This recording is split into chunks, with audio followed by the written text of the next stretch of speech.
Hey everyone, it's Zeraldo here, and today I'm going to be talking to you about the Blademaster Assassin's class.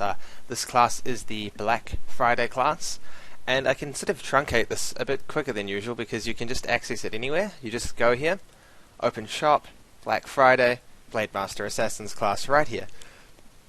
Now a few of you have noticed this, it's only available for adventure coins, so the only way to get this is with adventure coins. You have to spend your real money on adventure coins to get this class. There's no Legion version that you can earn, nothing like that. It's just that. That said, it's also a Black Friday class. I can't tell you if it's rare or not because I don't know and it doesn't say yet. I'm assuming this is going to either be a seasonal rare or a permanent rare, so after the Black Friday shop's gone, it probably won't be around for a while. This is the second class that the class designer Sync has designed.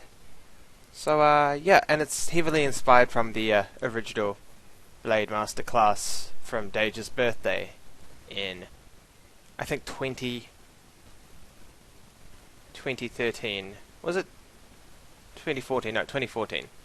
So yeah, that's how you get it, and I hope you enjoy this class. Once you get your class, you'll want to know how to enhance it. Personally, I'm going to recommend going full thief. This is so that you get really good evasion and haste, decent hit and crit. This really works well with the final passive, which is another 10% haste and dexterity, which really works well nicely. But you've also got passives of hit chance and dodge by 10%, which goes with the evasion even better, and increased crit chance by 15%. So this brings that up really nicely. Luck's definitely viable, so if you want to use that or a combination of Thief and Luck, go ahead and try that out as well. I would recommend using the Health Vamp enhancement because this class has no heal of its own, so you might want to cover that gap. That said, this is the dodge mana model, so when you strike an enemy in combat you get mana back and you get more when you crit, but you also get MP back when you dodge an attack, and that also restores HP. So those are the enhancements I'd recommend. You can also you also need to be aware that I'm using a stable damage range, so 208 to 209, 1.7 speed, so basically I'm going to hit the same every amount of time. You don't have to use a stable damage weapon, you can use others and they'll hit way higher and way lower. It's all up to you. This is just what I'm going to go with for the purpose of giving you an exact average. So we'll get into it now. Your first move costs 15 mana and has an 8-second cooldown. Just as a warning, some of the descriptions are not actually accurate. For example, it says there's a 75% chance to apply Spinning Dragon. It's actually only 50. Now, as you can see, it does decent damage, but the Spinning Dragon thing, it, as you can see there, reduces the next damage strike you take to 0. That's really useful because this is a really high dodge class, and so what that means is when your opponent is actually able to hit you, they might just hit you for nothing. Don't be fooled though, this doesn't make you immune to everything they can do, because just because it blocks the damage doesn't mean it blocks any applied effects. If you're in PvP and someone's damage is reduced to 0, if they've got an effect with that, it's still going to affect you. You'll still have your haste lowered, or your critical damage lowered, or your damage lowered, or the amount of damage you take increase, so don't let that fool you. It's just for damage. Your second move, Death's Dance, is the core of the class. Just to draw your attention, 397 crit here for your auto attack, and 209 attack. Now Death's Dance is huge. It gives a whole bunch of different buffs, but the first thing I want to say is that this is loopable. Your haste is so good that you can just keep using and using this move. If you watch here, even once the cooldown's over, the effects take quite a while to fade. There we go, finally. So takes a while. Now watch the auto attack damage. 397 and 209 goes to 527 and 251. I actually knew that off by heart and it was really cool because it did that as I said it. Anyway, definitely worth the mana. Now this increases your damage that you do by 20%. You do 20% more and you take 20% more, so that means they actually do more damage when they hit, but because you've actually gone and increased your dodge by, it says 30%, it might be 20, we'll see when the descriptions update. You're really not getting hit that much at all.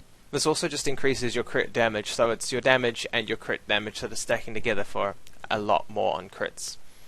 Now what I'm going to do is show you what these two moves are like without the boost from Death's Dance, and then with, so you can see what they're normally like, but what they're actually going to be like when you use the class. So just wait for that effect to fade. There we go. Simple Solution actually attacks 3 targets. It does full damage to the first target, and then half damage to the other 2. So this is just, this is just a small little amount of AoE. Use it relatively often, and it just helps out. But what you've really got here is Umbral Shuriken, and this is an AoE of 6, so this can attack 6 targets at once. It inflicts powerful damage over time. Oh cool, I died. Dodge is not invincible, just saying. But it inflicts a powerful damage over time, which goes for 3 ticks, and it also applies Decay, Cannot Heal, which stops your opponent's healing in PvP. So, we're looking at 422s there for the non-crits and stuff, and we're looking at, over here, we're looking at 800s, 1,500 crits. As you can see, these have some pretty intense animations. And does get a bit laggy when you are fighting multiple targets at once. You've got a rough idea of what the damage is like, but I'm going to show you now what it's like when you've got that extra dodge and damage, because that really makes a difference. As you can see, you're now hitting 2k crits. The damage is up to ticks of 338.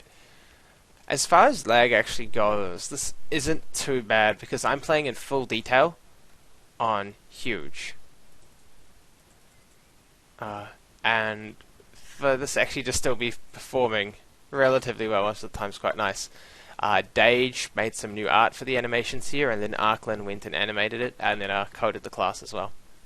So overall it's quite a nice class, and it's got an insane amount of dodge and incoming damage reduction. As far as PvP goes, you need to be able to hit this class. Classes with damage reflect are your best bet, or classes with guaranteed hits. So Blazebinder hits both those categories. Stuns can get this thing down. Haste debuffs can get this thing down, although you'll need some really good haste debuffs. It did quite well in testing with what I did test. So yeah, I hope you enjoyed the class, and I hope you give it a good shot. Let Sync know on Twitter what you think of his class, and let me know on Twitter what you think of the class too. I'll have the links to both of our Twitters in the description. So until next time, bye.